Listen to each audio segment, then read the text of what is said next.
Welcome back नाज़रीन programme में ॻाल्हि ॿोल जो सिलसिलो जारी आहे। हाणे कुझु ॻाल्हि कंदासीं पंजाब जे बहरान जे हवाले सां। त पंजाब में जेको बहरान पैदा थी रहियो आहे, गवर्नर जेको आहे चीमा साहब, उन्हनि जो मुद्दो बि हाणे मख़सूस आहे। तो साकिब साहब, गवर्नर साहब के पास तो टाइम बहुत कम है, जाते जाते ये कर क्या जा रहे हैं? कभी वो कह रहे जस्टिस जवाद के साथ रेफरेंस भेजेंगे, कभी कह रहे वज़ीर आला को नहीं मानेंगे। बेसिकली अगर देखा जाए तो ये आईनी बुरहान पैदा करके जाना होगा ना, इसमें कोई बड़ा कारनामा तो नहीं हुआ। देखिए, मैं कुछ कहूँगा तो फिर तौहीन अदालत की कंटेम्प्ट उस पर लग जाएगी। आईनी बुरहान पैदा किसने किया? शुरुआत कहाँ से हुई है? जिन्होंने आइन बनाया, जिन्होंने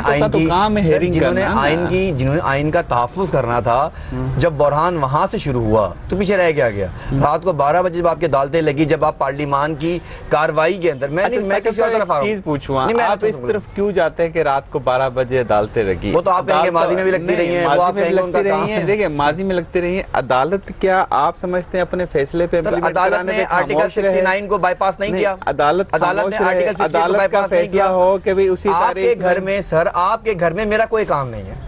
आपके घर में मेरा कोई काम नहीं है, आपके घर के फैसले आपने करने हैं। पार्लियामान सुपीरियर है आपके आइन में, आइन नहीं तोड़ा गया। आप देखें, ये तारीख जब लिखी, जजमेंट आई कि आपने उस दिन इलेक्शन करवाना है, 12 बजे तक इलेक्शन ना हो तो अदालत कौन है?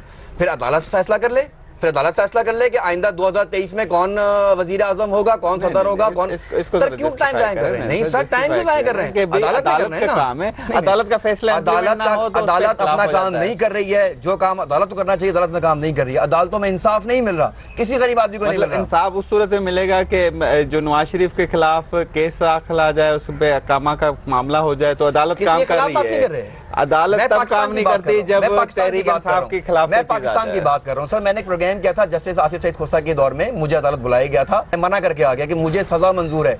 आपके बाप में दम था ना, आप लटका दे परवेज मुशर्रफ को, फिर आप देते फैसला उसके खिलाफ। सर नहीं ना, जस्टिस आसिफ खोसा ने सजा दी। देखें, जस्टिस आसिफ सजा दी नहीं दी क्यों नहीं? जस्टिस आसिफ खोसा ने, मैं रिपीट कर देता हूँ ना, तारीख रिपीट कर देता हूँ। जस्टिस आसिफ खोसा ने जब आर्मी चीफ की तौसीह के हवाले से बात की, उन्हें बैकफुट में जाना पड़ा।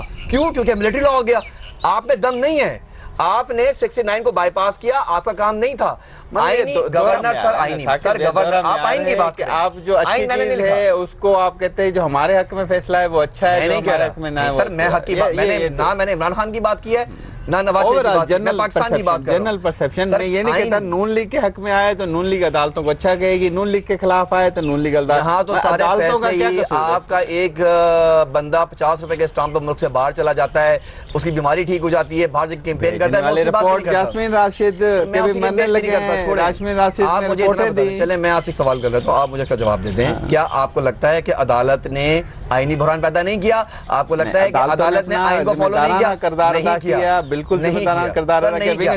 तो बड़ी सख्त किस्म के अल्फाज बयान करते हैं, पर इसको हम इनकी जाती राय समझ सकते हैं, इनके जाती ख्याल है। पर एक जनरल परसेप्शन, अदालतों का क्या काम है? इंसाफ फराहम करना। सिक्योरिटी इदारों का क्या काम है? सिक्योरिटी फराहम करना। रजिस्ट्रेशन करना कौमी असम्बली का काम है। हर अदारे का अपना काम है।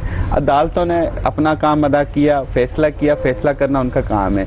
सवाल ये है कि हर अदारा अपनी अपनी जगह पे काम कर रहा है, तो इमरान खान तनकीद क्यों कर रहे हैं अदारों के ऊपर, जबकि हर अदारे ने, सिक्योरिटी वाले ने सिक्योरिटी की, कानून अदम एतमाद आया तो कौमी असम्बली ने अदम एतमाद का मामला किया, इसी तरह सेम सुप्रीम कोर्ट ने अपना फैसला किया। मुदस्सिर, यहाँ पे इदारे तनकीद नहीं कर रहे, देखा जाए इमरान खान तनकीद नहीं कर रहे। इस वक्त ये एक बयानिया सामने आया है कि सुप्रीम कोर्ट ने पार्लियामेंट की कार्रवाई के अंदर इंटरवीन किया। मेरे ख्याल से बतौर एक पार्लिमानी सहाफ़ी मैंने भी इस चीज़ को नोटिस किया कि सुप्रीम कोर्ट बहुत सारे केसेस में इल्तवा का शिकार है, लाखों केसेस हमारी अदालतों में पेंडिंग है। लेकिन जहाँ पर ये बात आई, उस दिन जब असेंबली को तहलील किया, उस दिन फ़ौरन सुप्रीम कोर्ट ने सू नोटिस लिया और फ़ौरन केस की डेली के ऊपर समातें की और इस केस को अंडू किया, इस फैसले को अंडू किया, कलअदम किया, पार्लियामेंट को बहाल किया। समझती हैं कि यानी बुरहान रहता, लोग अभाम का शिकार थे, लोग मीन्स बना रहे थे कि कब तक फैसला आएगा सुप्रीम कोर्ट का, बीच में अटका हुआ है मामला, तो वो अदालतें अपना किरदार अदा ना करती तो कहाँ जाता? अदालत की किरदार के ऊपर बात नहीं हो रही, फिलहाल बात हो रही है कि एक और इदारे के अंदर मुदाखलत की गई पार्लियामेंट की कार्रवाई के अंदर। जब एक चीज डिप्टी स्पीकर ने या स्पीकर ने टेकअप की, उसको रिजेक्ट किया मोशन को, और 60 दिन तक वो दोबारा नहीं आ सकती, अदम एतमाद एक दफा मुस्तरद हो जाए, तो क्या और ऑप्शंस नहीं थे? और ऑप्शंस बिल्कुल पार्लियामेंट के अंदर मौजूद थे। किसी भी अदालत का उस वक्त अंदर इंटरवीन करना मेरे ख्याल से गलत था, ये नहीं होना चाहिए था। सुप्रीम कोर्ट हो या कोई भी कोर्ट हो, कम अज कम एक डायरेक्शन दे देती। मतलब सुप्रीम दलाइल हुए थे, उसमें ये कहा कि जरूरी थोड़ी है कि भी आप स्पीकर जो जल चाहे रूलिंग दे दे तो उसको रिमार्क्स कर दे। बिल्कुल आए, मुख्तलिफ किस्म के रिमार्क्स आए, हुकूमत के भी ऑपोजिशन के भी रिमार्क्स आते रहे, जितने भी 3-4 दिन कार्रवाई चलती रही मुख्तलिफ रिमार्क्स सामने आए। एक तरफ पंजाब का मामला किधर जाएगा? पंजाब का मेरे ख्याल से बुरहान सब चाह रहे हैं और सबके इंटरेस्ट भी है कि इसको लटकाया जाए। पंजाब साहब के पास तो अब वजीर आजम ने भेज दी ना, उनके पास लगा को 4 या 5 दिन बचे हैं। पंजाब के इस वक्त वजीर आला टेक्निकली 2 वजीर आला है, पंजाब के पास एक का इस्तीफा मंजूर नहीं हुआ। नहीं ये यहाँ पे थोड़ा सा इख्तिलाफ है। टेकर तभी लगता है ना जब उसका इस्तीफा कबूल हो जाए। और इस्तीफे का प्रोसीजर से अडॉप्ट नहीं किया गया। तो इस्तीफे का प्रोसीजर तो इन्होंने अडॉप्ट नहीं किया। जो तहरीक इंसाफ के इस्तीफे हैं वो भी तो हाथ से नहीं लिखे हुए ना, वो भी जानबूझ के ना किए। वजीर आला परवेज इलाही साहब बन जाते तो उस्मान बुज़दार का इस्तीफा कबूल। मैं ये उनकी बात ही नहीं करी, काफ लीग की इत्तेहादियों की मैं फिलहाल बात नहीं करी। मैं ये बात कर रही हूँ पंजाब और विफाक में अदालतों का यहाँ पे दोहरा मेयार है। सच में क्यों नहीं पंजाब में अभी तक इस मसले को टेकअप किया जा रहा है? या फौरन कम से कम किसी एक का इस्तीफा मंजूर करे या डायरेक्शन दे। इस्तीफा तो मंजूर हो गया ना, हेयरिंग हुई तभी तो हुआ ना। तो वज़ीर आला ने तो इस्तीफा दिया है तो उसको केयरटेकर का इख्तियार मिला ना। क्यों इतना मुतनाज़े बनाया जा रहा है? एक तरफ फरागोगी सामने आ गई है, एक तरफ करप्शन के स्कैंडल, दूसरी तरफ पंजाब की काबीना के ऊपर इतनी ज्यादा नुक्ताचीनी हो रही है कि ये सही तरीके का सारी खिलाफ वर्जियों पे आप समझती हैं कि आर्टिकल 6 लगना चाहिए? अगर कोई भी हो, मैं नहीं कहता कि नून लीग सही है या पीटीआई सही है, कोई भी हो, ये आईनी बुरहान जो पैदा किया है इस पे आर्टिकल 6 लगना चाहिए। अदालत में साबित होना बड़ा मुश्किल होता है। इससे पहले आर्टिकल 6 का एक ही मुकदमा दर्ज किया गया मुशर्रफ साहब के खिलाफ, उसका फैसला भी आया, बड़ा सख्त फैसला था, लेकिन उसके कितने ट्रायल लग सकता है आर्टिकल 6 लग सकता है, लेकिन साबित होने पर हमारी अदालतों को कितना सीरियस लिया जाता है। जब परवेज मुशर्रफ दुबई में बैठ के अदालतों में आना पसंद नहीं करते, वीडियो लिंक के ऊपर बयान नहीं देते, उसके बाद किसी के ऊपर अगर आर्टिकल 6 का मुकदमा हुकूमत शुरू भी करे, किसी के ऊपर भी, मैं किसी को नहीं निशाना बना रही, लेकिन इसको साबित करना एक मुश्किल और पेचीदा काम होगा जब अदालतों का भी दोहरा मेयार सामने आ चुका है।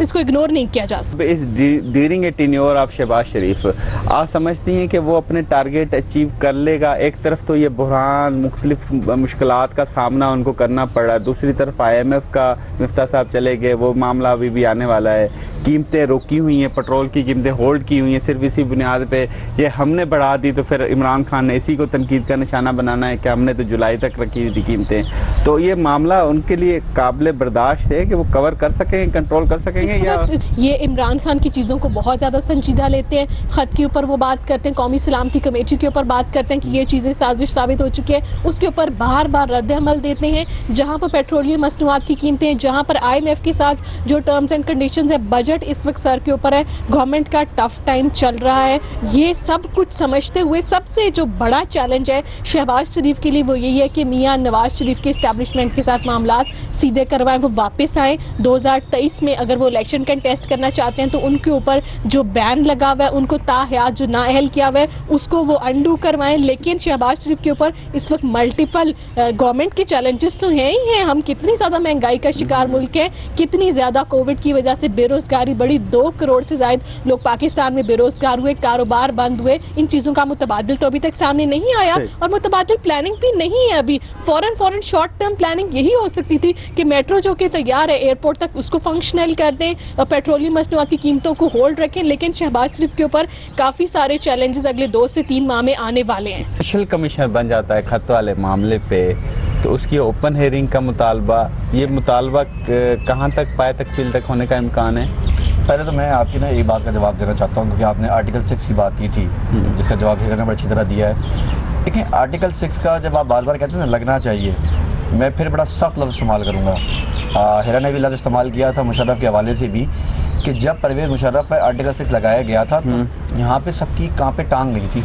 तो ये ध्यान में रखें, जब आर्टिकल 6 लगने की आप सोचते हैं ना, ये जज तक सारे लपेटे जाएंगे इसमें। इतना आसान नहीं है कि इमरान खान अकेला था, काबीना थी, काबीना के साथ तमाम सेक्रेटरीज थे, सेक्रेटरीज के साथ वो तमाम इस्टेब्लिशमेंट के लोग थे, वो तमाम जजेस थे। ये इतना आसान नहीं है कि आर्टिकल 6 सिर्फ इमरान खान पे लग जाएगा या नवाज शरीफ पे लग जाएगा। कहना आसान है, आप सियासी बयान इस्तेमाल करें, बिल्कुल करें, ये इसका जवाब है कि इनका बाप भी नहीं लगा सकता। पहली बात तो ये। दूसरी बात आपने बात की है कि कमीशन की। देखें, अगर एक जगह पे आपको लगता है कि ज्यादती हुई है और उसकी आप ओपन ट्रायल चाहते हैं, तो मैं समझता हूँ बुरी बात तो नहीं है। जब चीफ जस्टिस साहब ने इतने बड़े बड़े फैसले ले लिए, कमीशन तो बनाने का फैसला किया, उसको क्यों नहीं माना जाए? देखिए, तहफ़्फ़ुज़ात हैं, केस मुझ पर हुआ है, मेरे तहफ़्फ़ुज़ात हैं और मुझे आईनी हक हासिल है कि अगर मुझे किसी जज पे एतराज़ है तो मैं दरख्वास्त दे के जज तब्दील करवा सकता हूँ। मुझे एतराज़ है कि भाई जो कमीशन आप लगाएंगे वो तो सरकारी मुद्दत में लगेगा। बनने से पहले ही आपने क्यों जब आपको उसने ऑप्शन दे दिया कि भाई आप ओपन ट्रायल करें, तो ऑप्शन दिया ना कि ऐसा कमीशन बनाएंगे जिस पे सबको एतमाद होगा। ये तो बनने तो देना, नाम तो आने देना। मेमो गेट स्कैंडल बना था, उस कमीशन का क्या हुआ? आज तक हकाइक सामने आए आपके, सबको एतमाद था उसके ऊपर। अफवाज पाकिस्तान के हाजिर सर्विस लोग थे और इस कमीशन पे तो आप देखें, मैं फिर नहीं कहना चाहता, आपके सामने जब इंक्वायरीज की बात की, सर जब आपके सामने इंक्वायरीज की बात की तो बनने तो दे, क्रिएट तो होने देना, तो फिर पता चलेगा कौन है। हो सकता है मुझे आप बता दें, जस्टिस अजमत सही साहब आ जाए कमीशन के चेयरमैन, तो आपने वैसे फारिग कर दिया। आप मुझे ये बता दें, आपका एतराज है अगर ओपन ट्रायल होता है तो? नहीं, हमें तो कोई एतराज नहीं, तो फिर होने चाहिए ओपन ट्रायल। एतराज सिर्फ पीटीआई को ये है कि कमीशन नून लीग को बना रही है। सर, नून लीग नहीं बना रही है, हुकूमत बना रही है। हुकूमत में कौन लोग हैं? वही लोग हैं जो लूटेक्रेसी में घुसे हुए हैं। आज चले ब्यूरोक्रेसी को देख लें, आप जितनी ब्यूरोक्रेसी में क्यों आते ही। चले कमीशन किस तरह का बनना चाहिए? एक तो नाम नहीं आया ना, हुकूमत ने अभी नाम नहीं जाहिर किए, चले अभी उसको बनने दें, उसके बाद एतराज बनता है ना।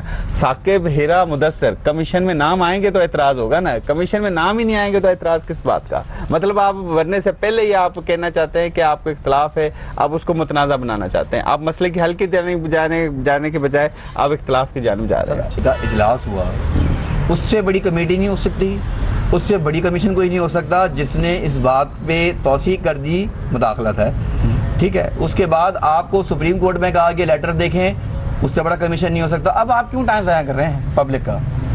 नहीं चाहिए भाईजान कमीशन, आप फैसला करें ना, सादिर करें, आप बने मर्द मुजाहिद बने, चीफ जस्टिस साहब खड़े हो जाएं, करें ओपन ट्रायल, पढ़ें खत को। उस वक्त आपको लगता है खत पढ़ना जो है वो कुछ सिक्योरिटी क्लियरेंस की प्रॉब्लम हो जाएगा। भाई जब ओपन हो गया, डिकोड हो गया, तो आप आए ना सामने, बने। मैं तो कह रहा हूँ मर्द मुजाहिद बने आप आगे करें फैसला। आप बुलाएं आर्मी चीफ को, आर्मी चीफ पाबंद है कोर्ट में खड़े होने का जवाब देगा, बुलाएं उसको। सारी चीजों को ओपन ट्रायल चाहती है तहरीक साहब। ये खत प्रेस कॉन्फ्रेंस में एक दफा खत ऐसे शो करके दिखाई दे, भला हमें भी पता चले है क्या चीज। जिन्होंने पढ़ा है वो बता देना। नहीं, जिन्होंने पढ़ा है वो तो नहीं बता रहे ना। चलो, खान साहब बार बार कहते हैं ना अवाम के सामने हकायक जलसे जुलूसों में पर्चा निकाल के ऐसे करते हैं, तो वो ऐसे करके कहीं भी दिखा दें।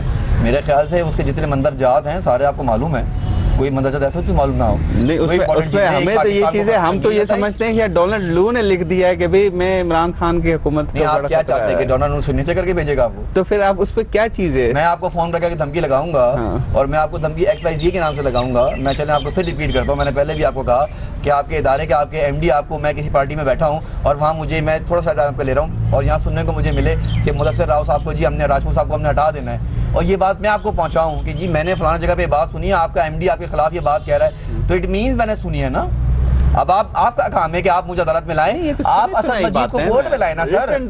सर आप असद मजीद इज द मेन कंसर्न, आप असद मजीद को कोर्ट में लाएं, कोर्ट में लाके उससे पूछें, वो दूर। वैसे आप इस चीज के हामी हैं कि खत को ओपन दिखाया जाए? नहीं, मैं हामी नहीं। आप हामी हैं हेरा? हम मजीद कन्फ्रंटेशन चाहते हैं अमेरिका जैसे मुल्क के साथ। हम क्या सफारती ऐसे खतूत को साबित करके, पब्लिक करके, क्या हम मजीद अपनी जगह साई चाहते हैं? ऐसी चीज़ों को पब्लिक नहीं, अवाम अवाम में रहे। अवाम की बात नहीं है यहाँ पर। जिसने खत पढ़ा है वो भी अवाम का ही शिकार हो गए। बहुत सारे लोग कह रहे हैं हमने नहीं देखा, हमारे तक नहीं पहुँचा। अगर तहरीक इंसाफ की बात छोड़ भी दी जाए, किसी और के पास भी ऐसा कोई सफारती खत आया होता, धमकियाँ में, साजिश या मुदाखलत या ऐसी चीज़ें उसके ताने बाने मिल रहे होते, तो भी उसको पब्लिक करना मेरे ख्याल से किसी गवर्नमेंट के लिए सेंसिबल चीज़ नहीं, और अपोजिशन के लिए भी खतरनाक हो सकता है।